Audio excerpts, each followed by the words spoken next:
So welcome back to ENL220 Advanced English Syntax. So we are continue our discussion on the English verb.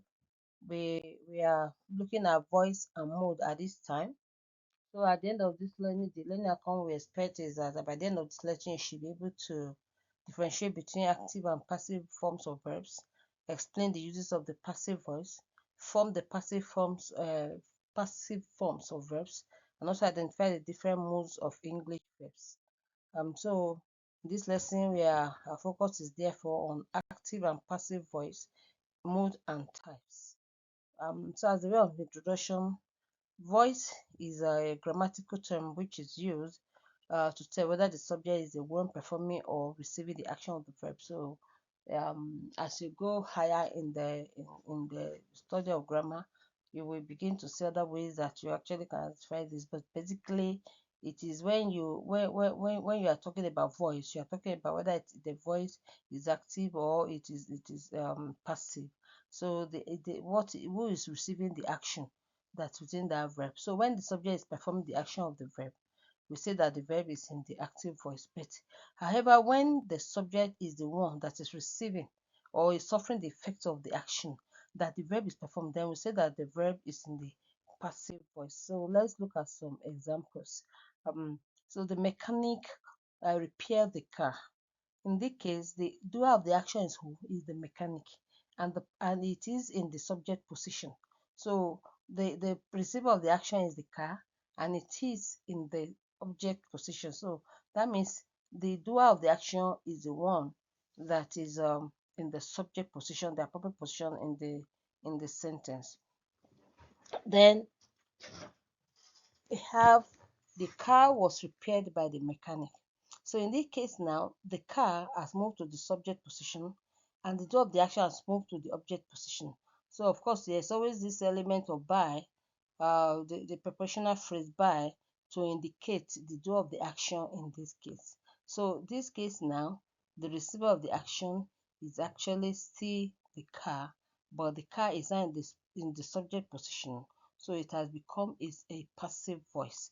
The Alhaji killed a Salaram. Now, a Salaram that was killed by the Alhaji. Now, the doer of the action of killing is Alhaji, and and that name is in the that noun is in the subject position. Now, let's look at the next one. It says a Salaram was killed by Alhaji. Again, it was introduced by a professional by. So the receiver of the action remains the of the action of killing is still the ram. But however, ram is now is the focus because it's now in the subject position, but the doer remains Alhaji. So in this case now, I mean, that's one of the simplest way you can even identify a passive voice when you say by.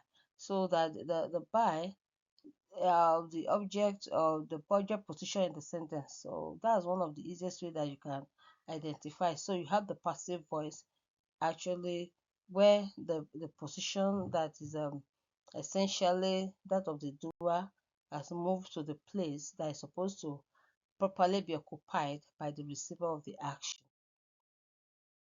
So in sentence A, the subjects of the mechanic and allied perform the action of repairing and killing exclusively while car and solar ram are the objects of the sufferer of the action, and which is what we have explained. And also in the sentence written in the reverse order, the subject now become the receiver of the action instead of the doers, which is the proper position. So passive voice is used to undermine the doer or performer of the action. So it actually brings this means that the action itself is the focus or not the performance. So yes, it could be the action. At times it may actually be the focus could actually be the receiver of the action. Now the passive voice is formed by combining the verb to be with the past participle of the principal verb, and also you have the prepositional phrase. The prepositional phrase by introducing the doer of the action where there is the doer of the action actually actively present in the passive voice. So what are the uses you can have of the passive voice? So essentially, the question Nigeria is which form is better? Now, okay, the active voice, where the subject is the performer or the receiver. essentially, like I said, the normal order of things is the active voice. So you see that what is encouraged is that you use your straightforward active voice as much as possible. Whether you're presenting speech or you are present writing. Um, However, there's some cases when you need to use the passive voice. So you should not use the active passive voice where you actually should be able to use your active voice. Nonetheless, passive voice is generally used when the subject is indefinite, general or important. So let's see this example. So where you have no not much focus is on is on the subject, is not on the subject, that you may use it. So let's look at this example now, because at times you may also have this confusion. So they say they refine oil in Port Harcourt. um this again, I would say, is transliteration, like we have tried to say somewhere else in the videos. If you check other videos that we have in the channel, um you can have this kind of, it's possible that you actually have a transliteration, but what will make it clearer is this.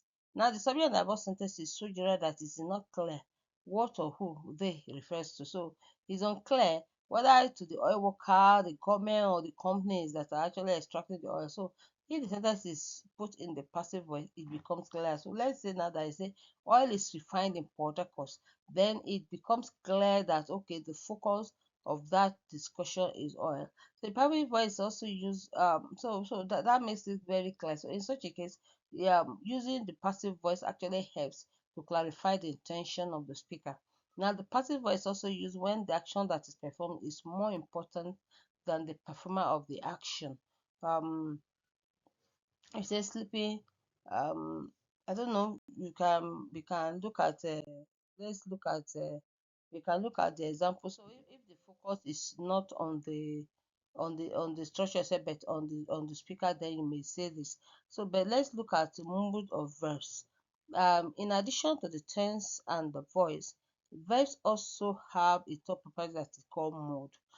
So we have three kinds of moods. This actually essentially is about the manner, or what is referred to as express the action, or the state of being. So the mood refers to the manner in which the verb expresses the action, the way it conveys the intention of the speaker. So you have three modes in English. We talk about the indicative mode, we talk about the imperative mode, we talk about the subjunctive mode. Now, indicative mode is used to make statements and ask questions. Most of the verbs that you use every day are in the indicative mode. So you are essentially making a statement. You're just speaking to your friend, or you are just conveying information. So you have the secretary wrote the minutes of the meeting. Now there is a statement of fact. Anyway, then let me say it's a statement. Let me just say that. So it's indicative. Now this is just giving information. Have you received the email I sent yesterday? Now this is also seeking for information. So there's not much that it is doing other than to convey essentially what the speaker has in mind. However, when you get to the imperative mode, you have a different case. So you are making a demand. You may be making a request. You also may be making a demand. So the imperative occurs only in the second person and present tense, because the subject is always pronounced whether it is present or not. Now, most times you don't actually have in imperative mode, you don't actually have the subject in a overtly realized, so it is usually covert. So we just say that what you have in the is an understood or empty category in the English language. So you say keep quiet at once. That one is a command. Give me your pen, please. So that's the request. Now, what makes it a request is actually the please. So the please turn it from being a command into a request. But then in the two cases, you're actually making a demand. So is it is a demanding mood.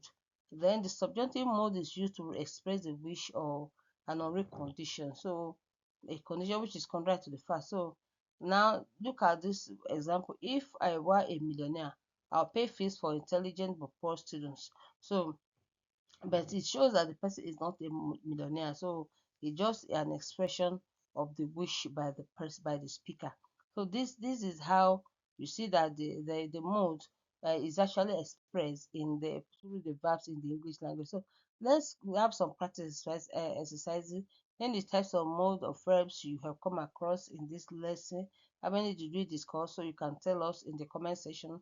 Then you can, with the three example, differentiate active voice from passive voice. I'm sure you can do that after going through this video. So see you in the next video. Don't forget to subscribe, don't forget to comment, don't forget to share with your friends that are in your class. See you guys.